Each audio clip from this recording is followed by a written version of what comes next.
Conventional loans from banks.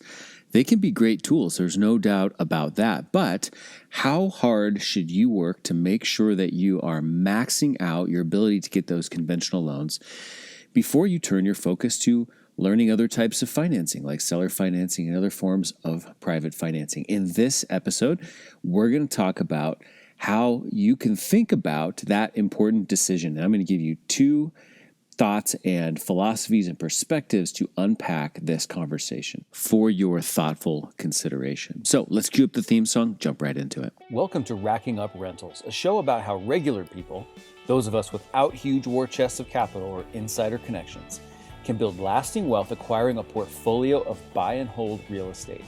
But we don't just go mainstream looking at what's on the market and asking banks for loans, nor are we posting "we buy houses" signs or just looking for, quote, motivated sellers to make lowball offers to. You see, we are people-oriented deal makers. We sit down directly with sellers to work out win-win deals without agents or any other obstacles and buy properties nobody else even knows are for sale. I'm Jeff from the Thoughtful Real Estate Entrepreneur. If you're the kind of real estate investor who wants long-term wealth, not get-rich-quick gimmicks or pictures of yourself holding fat checks on social media, this show is for you. Join me and quietly become the wealthiest person on your block. Now let's go rack up a rental portfolio.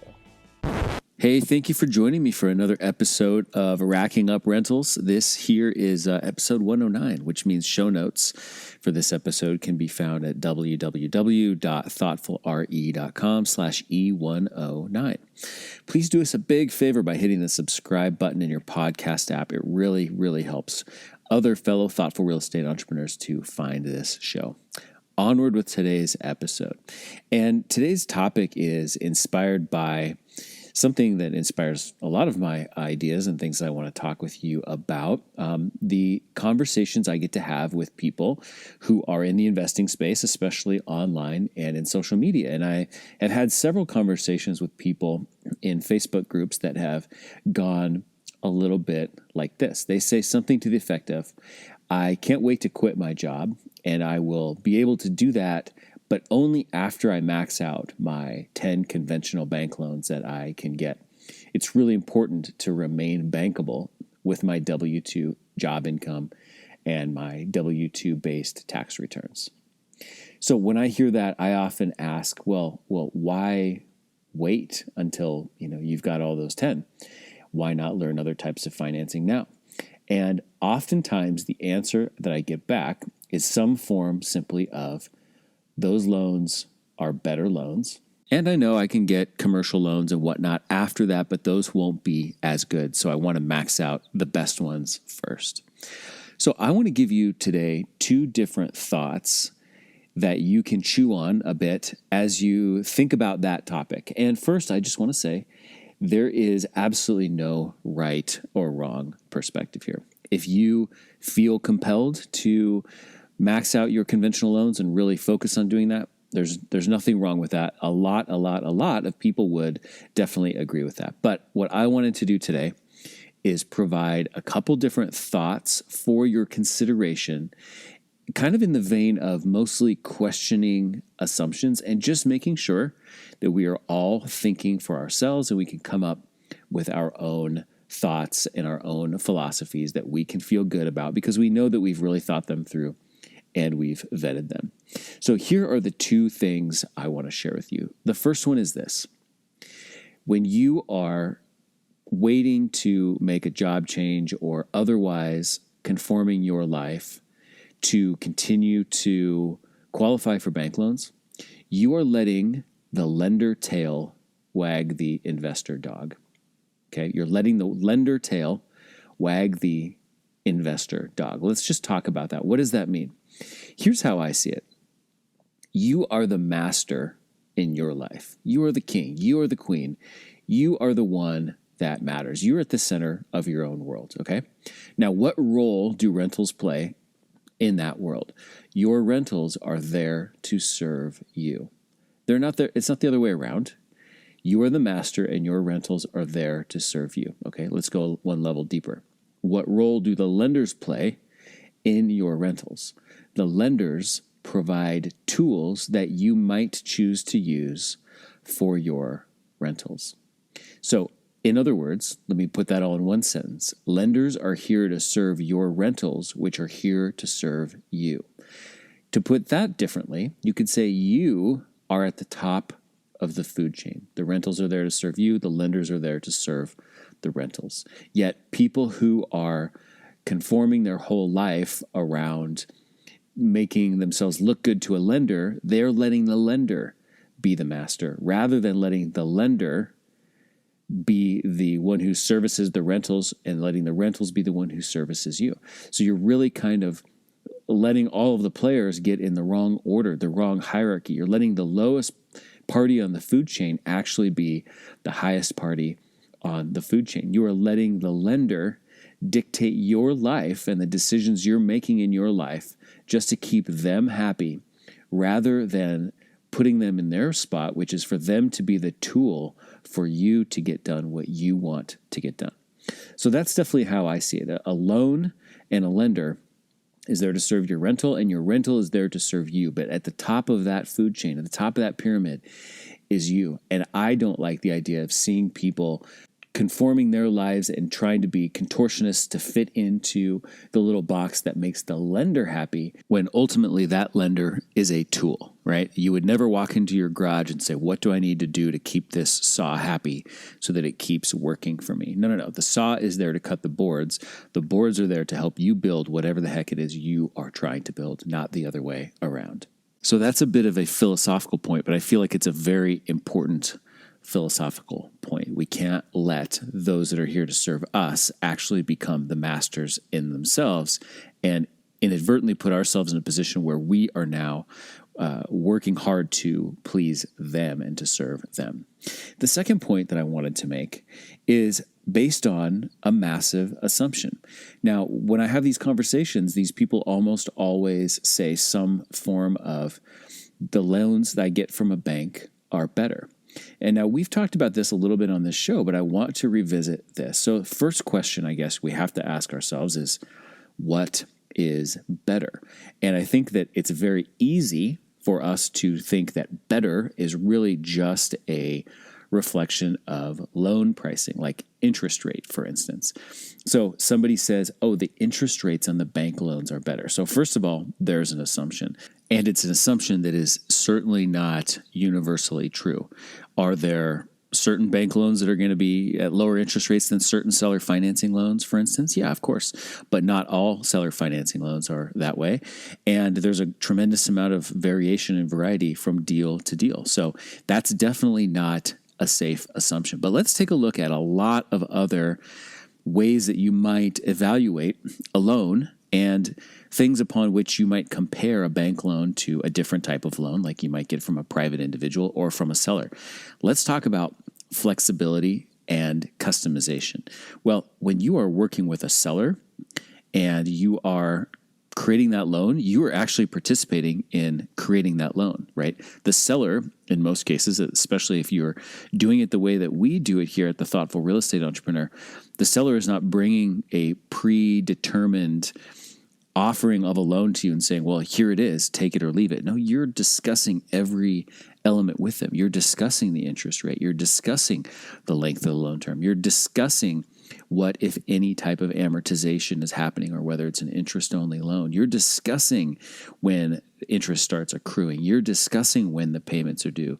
You're discussing if there are other creative aspects of the phasing of principal payments or anything. There's so many different things that we can customize in a loan. And the important part of this is that you are participating in that customization. Now, is that the case with a bank loan? No, not at all. That's very much a take it or leave it type of prospect. There might be some option that says, oh, well, pay another point here and adjust your rate down. But it's not a conversation. They are putting the menu of options in front of you, and all you get to do is say yes or no.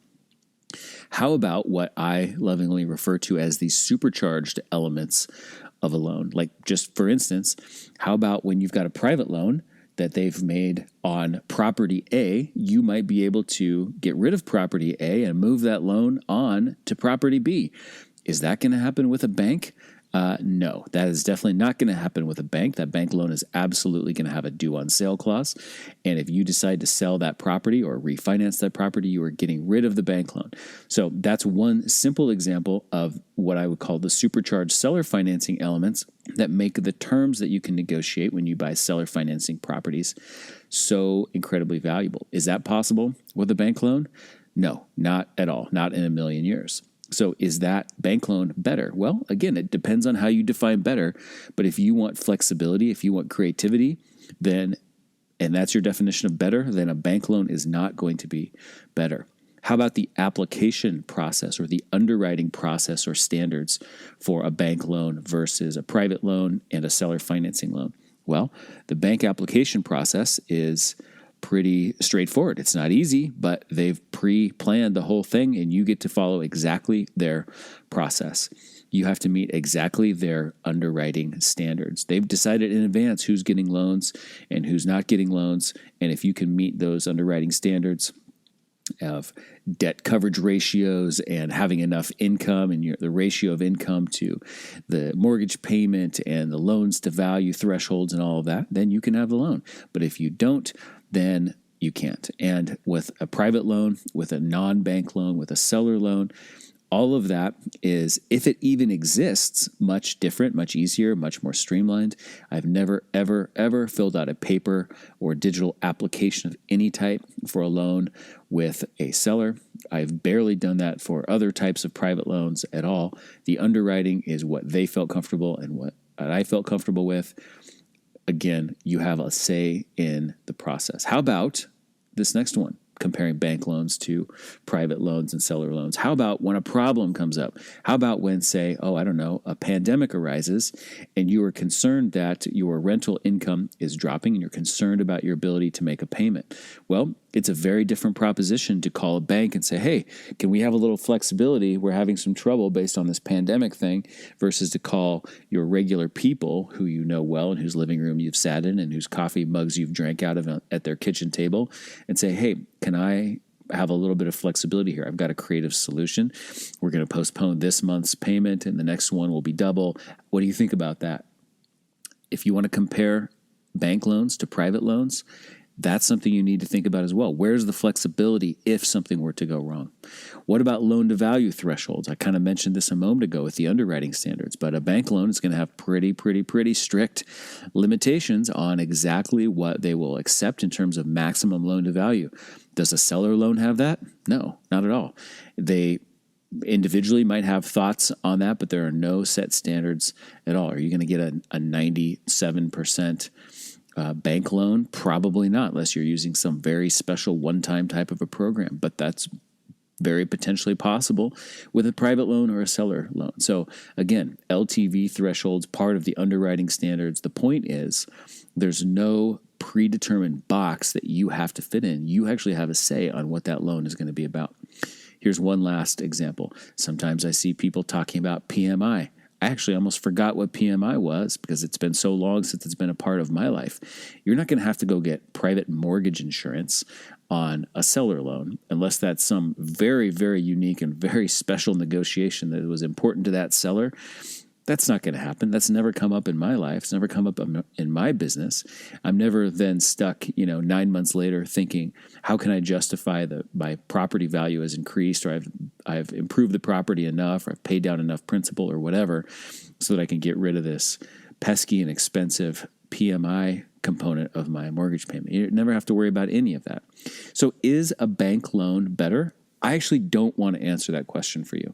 I don't want to tell you that a bank loan is worse than a seller loan. I simply want you to come to the conclusion that you for yourself have to decide what better means to you, and then to really break it down and to fairly and accurately compare a bank loan to other types of loans that you might be able to get, so that you can make your own decision about what is better for you. And if you're going to plan and define and strategize your whole life to fit into lending, I want you to make that decision very thoughtfully. So here is the conclusion I have come to, because I don't want to tell you that one is better than the other. But here is what I want. I just want you to think for yourself. And I believe that saying, I'm going to stick in this job that I don't like, or I'm going to otherwise design my life around continuing to qualify for loans, I think that that's taking the easy way out. I think that letting yourself do that and conform to what the banks want is taking the easy way out. It's a reason to avoid learning something new. And instead of learning something new and going through that pain, instead we say, that sounds like a lot of work. I think I'll just continue to conform my life and dance when the bank says dance to keep them happy so that I don't have to learn something new. But here is the point I want to remind you of. There was a point in your life in which the idea of getting a bank loan was itself very scary. It was very unfamiliar. There was a massive learning curve and a lot of self-discovery and growth that you had to go through to get comfortable with understanding the logistics of buying a property and getting a bank loan, seeing all those numbers on all the closing documents and thinking, oh my gosh, I'm going to pay $700,000 worth of interest by the time these 30 years are over. And that whole journey, that was new and scary to you at one point. But you got to the spot where no longer is that new and scary. You're very comfortable with that. And now you want to stay in that zone of comfort. And I suggest to you that it might be worth your effort, your energy, to go back out into the area of discomfort and to learn something new with the idea that that new thing that you might learn, while a new, scary, uncharted bit of territory for you, might actually serve you as well, if not better, than the tools you already have in your tool belt with the conventional loans. Again, I'm not here to tell you that bank loans are bad. I'm not here to tell you that you should not max out your bank loans. I am simply here to say that I hope you think for yourself, process all of your options accurately and fairly, and make the best decision for yourself. And on that note, that is it for today's episode of Racking Up Rentals. So again, show notes are at thoughtfulre.com/E109. Please do us a huge favor by hitting that subscribe button in your podcast app. And if you would be so kind, just take a second to rate and review the show. I so appreciate that. I see each of them personally. Did you know that we have a Facebook group for thoughtful real estate entrepreneurs as well? It's called Rental Portfolio Wealth Builders, and we'd love to have you join us over there. Just go to group.thoughtfulre.com, and the magic of the internet will take you right to that page, and you can hit that blue join button. Hey, if you like this episode, please take a screenshot of it, post it to Instagram, tag us. We are at Thoughtful Real Estate on Instagram. I will catch you in the next episode. Until then, this is Jeff from the Thoughtful Real Estate Entrepreneur signing off. Thanks for listening to Racking Up Rentals, where we build long-term wealth by being win-win deal makers. Remember, solve the person to unlock the deal and solve the financing to unlock the profits.